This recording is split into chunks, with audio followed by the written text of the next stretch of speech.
Bonjour, bien-aimés dans le Seigneur. J'espère que vous passez une bonne semaine. Aujourd'hui, nous allons continuer nos méditations sur le livre de Matthieu.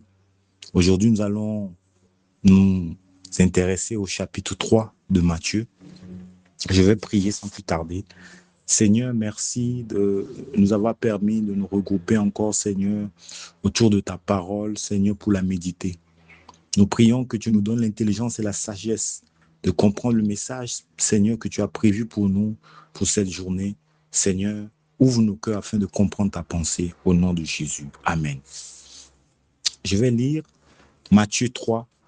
En ce temps-là, parut Jean-Baptiste prêchant dans le désert de Judée. Il disait, répentez-vous, car le royaume des cieux est proche. Jean est celui qui avait été annoncé par Ésaïe, le prophète, lorsqu'il dit, c'est ici la voix de celui qui crie dans le désert. Préparez le chemin du Seigneur. Aplanissez ses chantiers. Jean avait un vêtement de poil de chameau et une ceinture de cuir autour des reins. Il se nourrissait de sauterelles et de miel sauvage. Les habitants de Jérusalem, de toute la Judée et de tout le pays des environs du Jourdain se rendaient auprès de lui et confessant leurs péchés, ils se faisaient baptiser par lui dans le fleuve du Jourdain. Mais, voyant venir à son baptême beaucoup de pharisiens et de sadducéens, il leur dit, race de vipères, qui vous a appris à fuir la colère à venir? Produisez donc du fruit digne de la repentance.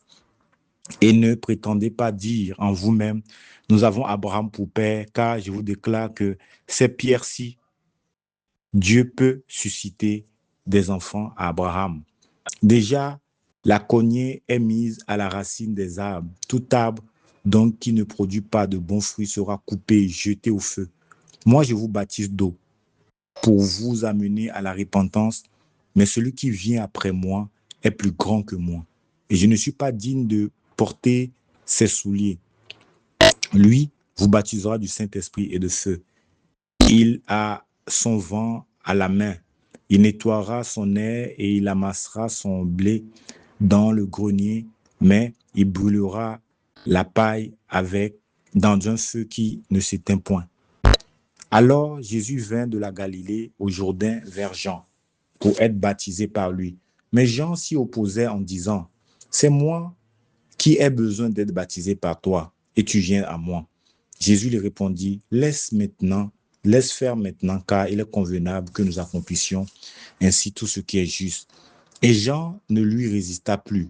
Dès que Jésus eut été baptisé, il sortit de l'eau, et voici, les cieux s'ouvrirent, et il vit l'Esprit de Dieu descendre comme une colombe et venir sur lui. Et voici une voix fit entendre les cieux ces paroles. Celui-ci est mon Fils bien-aimé, en qui j'ai mis toute mon affection. Gloire soit rendue au Seigneur Jésus. Donc, ce chapitre nous parle de Jean-Baptiste. Voilà, Jean-Baptiste qui a été appelé à préparer la voie du Seigneur.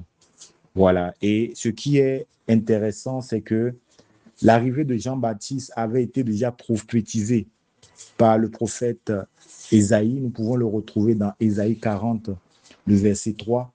Il avait déjà été prophétisé que Jean-Baptiste viendrait préparer le chemin du Seigneur. Et c'est ce qui s'est réalisé ici dans ce chapitre. Nous voyons encore combien de fois Dieu est fidèle. Nous voyons combien de fois tout ce que Dieu dit, il l'accomplit, il veille pour l'accomplir. Il avait parlé des années, plusieurs années auparavant, du fait que Jean-Baptiste viendrait préparer le chemin du Seigneur. Et dans ce chapitre, nous pouvons le voir. Et quand il est venu, il appelait le peuple à se repentir. Son objectif, en fait, c'est de pouvoir amener le peuple à se détourner de la voie du péché pour se préparer à la venue du Messie, pour se préparer véritablement à accueillir le Messie. Donc, c'était sa mission. Et en fait, quand on nous le décrit, on se rend compte que Jean reflète beaucoup de caractère de Christ également. Ce qui est vrai, c'est que tous les serviteurs du Seigneur qui sont venus avant lui, tous ces serviteurs, chacun d'entre eux présente une certaine facette du Seigneur. Quand nous lisons le verset 4 qui nous parle de la façon d'agir, de pouvoir s'habiller, et même de pouvoir, comment l'appelle-t-on, ce qu'ils mangent et autres, nous nous rendons compte ici combien Jean-Baptiste était aussi quelqu'un qui n'avait rien pour attirer le regard. De la même façon que le Seigneur n'avait rien pour attirer le regard, Jean-Baptiste reflétait cela aussi. Et on voit en lui quelqu'un qui était mis à part. On nous dit même qu'il se nourrissait de sauterelles et de miel sauvage. On voit là quelqu'un vraiment qui est mis à part. Voilà, les deux caractéristiques que nous pouvons observer ici, c'est quelqu'un qui est mis à part et qui n'avait rien pour attirer le regard. Et donc, il était envoyé dans l'optique de pouvoir baptiser, voilà, pour la repentance. Voilà, le baptême de Jean-Baptiste est différent du baptême de Jésus, en ce sens que c'était un baptême de repentance, c'était pour amener le peuple à se détourner de la voie du péché. Mais ce baptême-là, en fait, n'était pas comparable à celui de Jésus qui était la conséquence de la transformation intérieure de la personne. Voilà, avec Jean, c'était juste un baptême de repentance, mais avec Jésus, le baptême que Jésus a instauré est un baptême qui est la conséquence de la transformation intérieure de la personne. La personne recevait donc en lui le Saint-Esprit, son esprit était régénéré, son esprit est régénéré. Ce n'est pas la même chose qu'avec Jean-Baptiste. Jean-Baptiste, c'est juste un baptême de repentance. C'est ça, en fait, il met la différence. Il dit, les habitants de Jérusalem, de toute la Judée, de tout le pays, se rendaient auprès de lui et confessaient leurs péchés. Ils se faisaient baptiser par lui dans le fleuve du Jourdain. Voilà, voilà, c'était un baptême vraiment, comme je le disais, de repentance. Il dit, mais voyant venir à son baptême beaucoup de pharisiens et de sadducéens, il leur dit, race de vipères, qui vous a appris à fuir la colère à venir? Voilà, les pharisiens étaient des personnes, beaucoup qui sont religieux, voilà. Ils ont vu que Jean-Baptiste baptisait pour la repentance et ils sont venus également, voilà, de façon religieuse pour venir se faire baptiser. Voilà. Mais Jean les interpelle que non, il faut que vous produisez du fruit digne de la repentance. Voilà. Pourquoi? Parce que quand tu te répands, normalement, ça veut dire que tu changes de direction. Donc, on doit voir le fruit de cette repentance qui montre véritablement que tu as changé de direction. Voilà. Mais les pharisiens étaient beaucoup qui étaient dans la duplicité. Voilà pourquoi ils les appelaient race de vipères. Et le Seigneur ne voudrait pas que nous soyons des gens qui sont dans la duplicité. Voilà.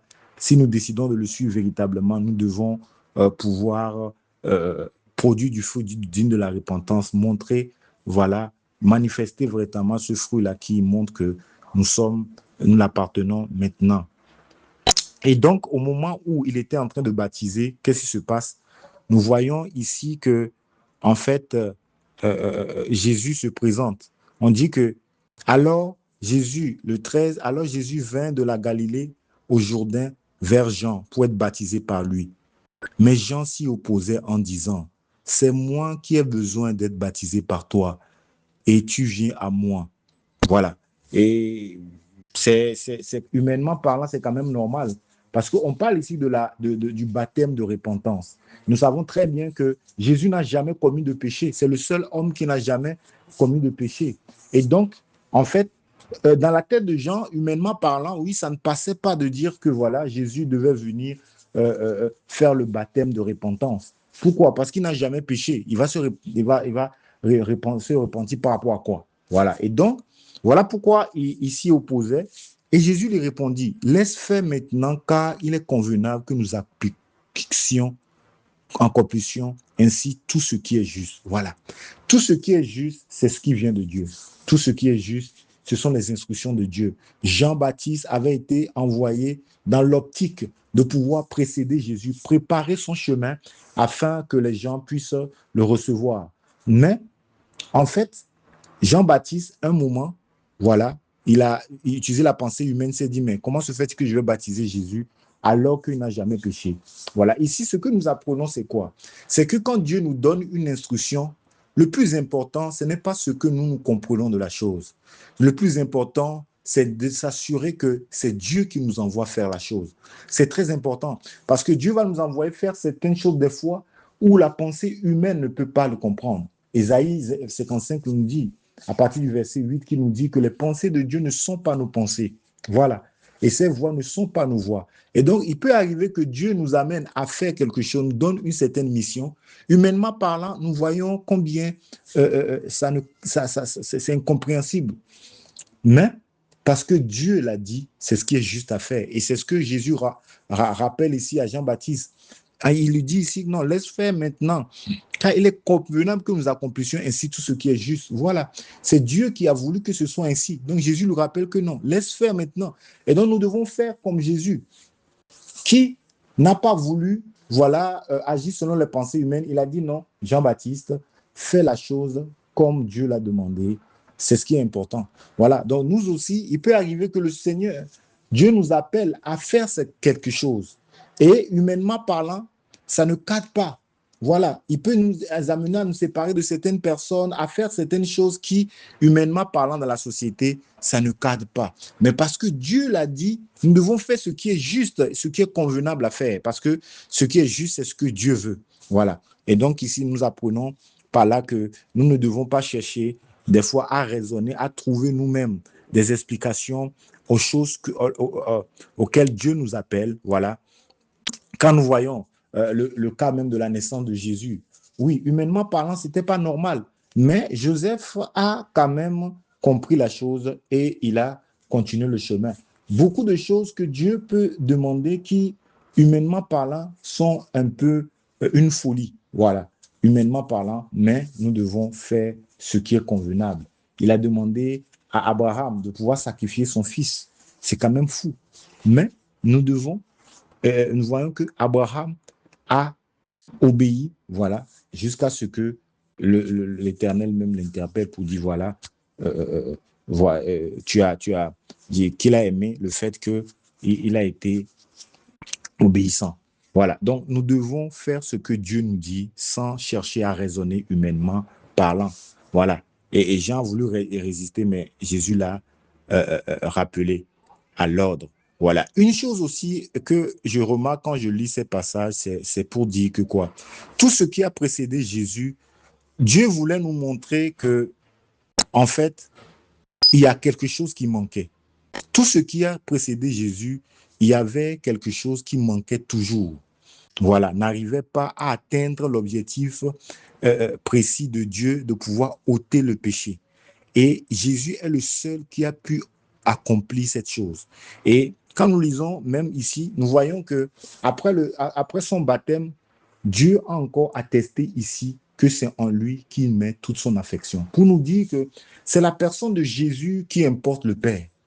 C'est très important. Nous pouvons voir que tout ce qui a été fait, même le baptême de Jean-Baptiste, nous avons vu combien ce baptême est limité. Il n'y a que le baptême de Jésus qui est vraiment ce baptême-là complet, qui crée une transformation totale. Pour nous dire que Dieu, depuis la nuit des temps, montre que sans Jésus, nous ne serons pas complets. Sans Jésus, nous ne pourrons pas véritablement bénéficier de toute la plénitude de ce que le Père a prévu pour nous. Voilà, voilà pourquoi tous ceux qui ont précédé Jésus, malgré le fait que ces personnes reflètent sa nature et autres, il y avait toujours quelque chose qui manquait, quelque chose qui, en fait, se retrouve en Jésus lui-même. Voilà. Chaque serviteur ou chaque disciple avait présenté un ou plusieurs facettes de Jésus. Mais c'est Jésus qui présente toute la plénitude. Et quand nous lisons les Écritures, nous voyons combien Dieu le met toujours au centre de toutes choses. Et nous avons vu ça maintenant avec le Matthieu 3. Voilà, donc cela nous montre encore combien de fois c'est en Jésus que le Père prend plaisir. C'est très important. C'est Jésus qui est la plénitude de tout ce que le Père pouvait nous offrir. Voilà, je bénis Dieu encore pour ce qu'il nous a encore montré à travers ce passage. Je prie que chacun d'entre nous médite ça de chez lui et que nous soyons encore davantage édifiés. Que la grâce du Seigneur soit notre partage. Amen.